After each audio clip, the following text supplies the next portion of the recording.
pembahasan tentang cara mensucikan atau menyucikan najis. Najis dibagi tiga, ada najis mukhaffafah ringan, najis mutawassithah sedang, ada najis mughalladah najis berat. Pembagian ringan, sedang, dan berat itu hanya untuk membedakan di dalam cara mensucikannya, bukan di dalam hukum. Hukumnya sama. Orang lagi sholat terkena najis mughalladah, batal sholatnya. Orang terkena najis mutawassithah juga batal sholatnya. Yang terkena najis mukhaffafah juga batal sholatnya. Nggak ada istilahnya, aku sholat membawa najis mukhaffafah, sholatmu batal. Kemudian sebelahnya, aku sholat membawa najis mughalladah, lebih batal. Nggak ada, sama-sama batal.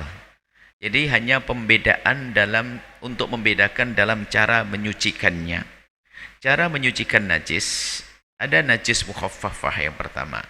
Kita tahu najis mukhaffafah kemarin adalah kencingnya bayi laki-laki yang belum makan apapun kecuali ASI ibundanya. Yang ketiga, belum melewati umur 2 tahun. Bayi yang sudah umur 30 tahun, bapak-bapak, kencingnya menjadi mutawassithah. Biarpun bayi, tapi kok perempuan, mutawassithah. Bukan mukhaffafah, bukan ringan lagi. Jika ada najis terpenuhi 3 syarat, misalnya ada bayi laki-laki Anda gendong, kemudian kencing di paha Anda, di pangkuan Anda, sarung atau baju gamis, terkencing bayi umur 2 tahun, belum makan kecuali susu ibunda. Laki-laki dia. Tinggal Anda pindah itu bayi, lalu bagaimana menyucikan sarung yang terkena najis mukhaffafah? Menyucikan najis mukhaffafah tidak harus dengan membasuh. Nah, ini harus bedakan. Semua menyucikan najis harus membasuh dengan mengguyurkan air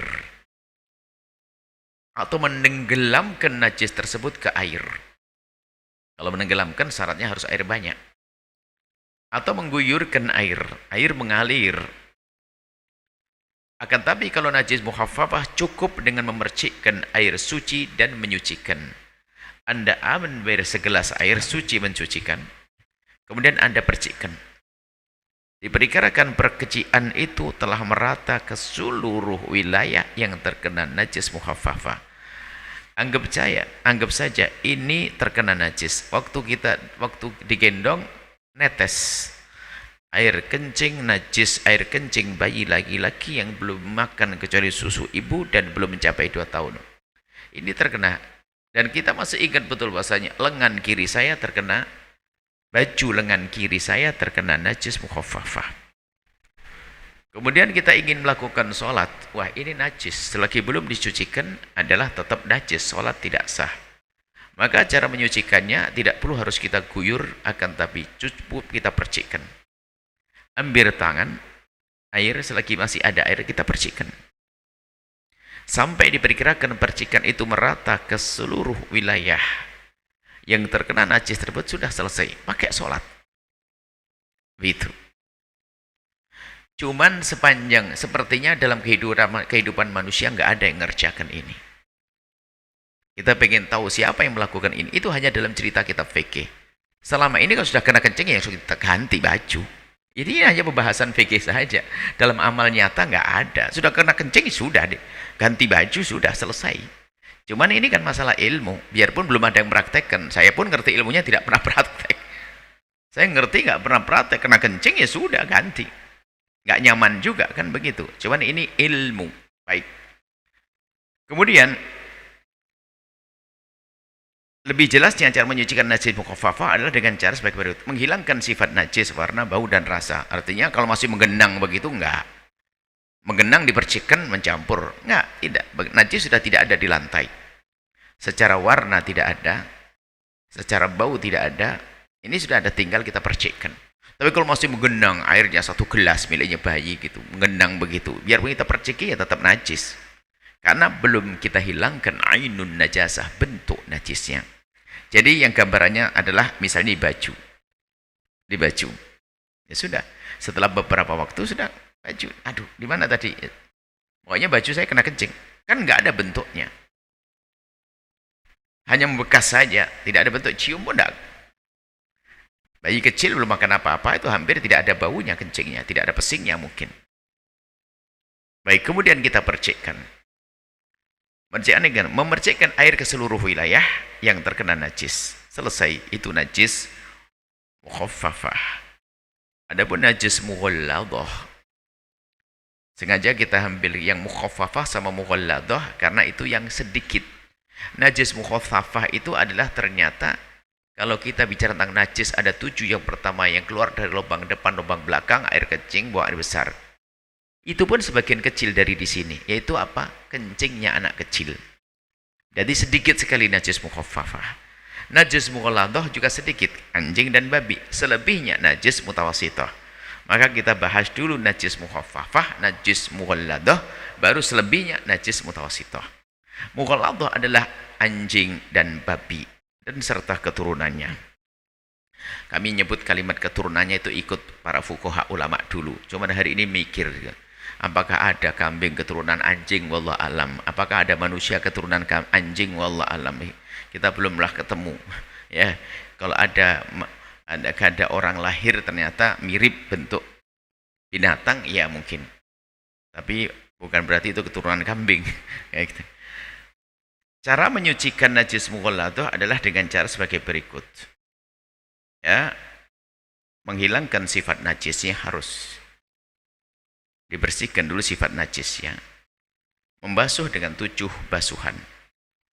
Salah satu dari 7 basuhan tersebut harus dicampur dengan debu. Dan dianjurkan itu bukan basuhan yang terakhir. Boleh basuhan yang pertama dicampur debu, campur debunya bukan kita harus mengaduk dengan debu seperti adonan semen. Bukan, cukup ini air, kita kasih debu sedikit banget. Debu sudah bercampur, kita siramkan ke baju yang kita sucikan tersebut. Dianjurkan untuk tidak dijadikan basuhan terakhir. Biarpun kita jadikan basuhan terakhir juga boleh, tapi hendaknya jangan basuhan terakhir. Kalau basuhan terakhir ya membekas debunya dong, kotor nanti. Tapi kalau pembasuhan yang pertama, kedua, nanti akan ketutup dengan basuhan yang ketiga, keempat. Jadi seperti itu. Baik, ini adalah masalah najis mughalladah. Najis mughalladah. Kemudian najis mukhaffafah, mutawassithah. Kalau mutawassithah itu adalah selain daripada mukhaffafah, selain mughalladah. Mughalladah itu anjing babi. Contoh, tak taunya baju ini gigit sama anjing. Atau tidak gigit dengan anjing, kita nggak sadar, kirain kucing, bulunya basah. Kita pegang-pegang begitu, oh anjing rupanya. Nah, terkena najis mughalladah. Maka kalau ingin mencucikan tangan kita, basuh 7 kali. 7 kali itu tidak harus dengan 7 guyuran. Kalau pakai kran cukup dikira-kira 1, 2, 3, 4, 5, 6, 7. Sudah selesai. Cuman karena belum ada debunya, belum beres. Ambil salah satu pakai debu. Ambil air, campur debu, kemudian kita guyurkan. Air pakai debu, guyurkan. Pakai debu. Nggak bisa digantikan karbon atau yang lainnya. Itu adalah di dalam madhab kita Imam Syafi'i atau jumhur ulama. Nah, wah, itu karena dianggap najis. Nanti ada yang mengatakan tidak najis, madhab Imam Malik mengatakan itu tidak najis. Baik, itu kemudian kalau mutawassithah, najis umumnya yang selama ini kita sebut najis. Hari ini kita hampir tidak pernah pelukan dengan anjing dan babi. Dan juga kalau anak kencing, anak kecil kencing pasti kita buang, kita pinggirkan baju. Umumnya kita itu urusan sama najis mutawassithah. Maka nanti akan kita bahas panjang lebar najis mutawassithah. Kencing kita sendiri, bekas buang air besar, kemudian muntahan, ada darah, itu semuanya itu yang sering terjadi pada kita. Dan ingat najis hanya 7, Anda tidak usah kepikiran macam-macam. Ya, sudah kita sampaikan najis hanya 7, selebihnya bukan najis, selesai. Biarpun 1 timba itu ingus, tidak najis. Ingus 1 timba tidak najis. Supaya tak ini contoh kalau tidak ekstrim kadang susah diingat. Saya kalau buat contoh yang ekstrim banget. Biar ini ingus itu tidak najis. Ingus warnanya biru. satu timba, tetap tidak najis, gitu loh. Kalau tidak begitu, masih bingung saja. Jadi kena ingus, kena najis. Ya. Baik, untuk najis mukhaffafah, mutawassithah kita bahas pada pertemuan yang akan datang.